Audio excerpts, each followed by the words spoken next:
खुदावंद का वादा। वादों के ख़जाना किताब में 28 अगस्त 2025 के दिन के लिए, मेरे और आपके लिए।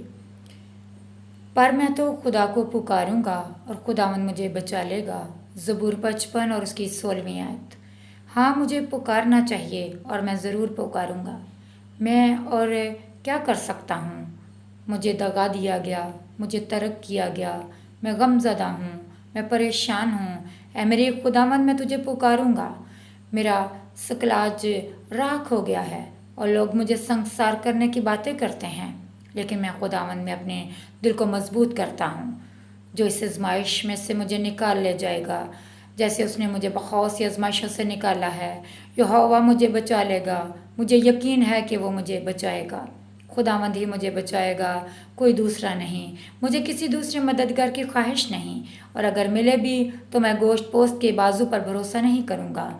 मैं सुबह और शाम और दोपहर को खुदावंद को पुकारूंगा। मैं किसी दूसरे को नहीं पुकारूंगा, क्योंकि खुदावंद ही सब कुछ मुहैया करता है, वो काफ़ी है। मुझे अंदाज़ा नहीं कि वो मुझे कैसे बचा लेगा, लेकिन मैं जानता हूँ कि वो ज़रूर बचाएगा। वो यकीनी और बेहतरीन तरीके से ऐसा करेगा।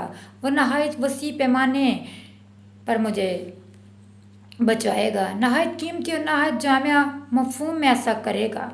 मौजूदा मुसीबत से और मुस्तकबिल की तमाम मुसीबतों से वो मुझे बचाएगा। जब मौत आएगी और उसके बाद अबदियत के सारे भेद खुल जाएंगे, उस वक्त भी ये बात ऐसी ही सच होगी कि खुदावंद मुझे बचाएगा।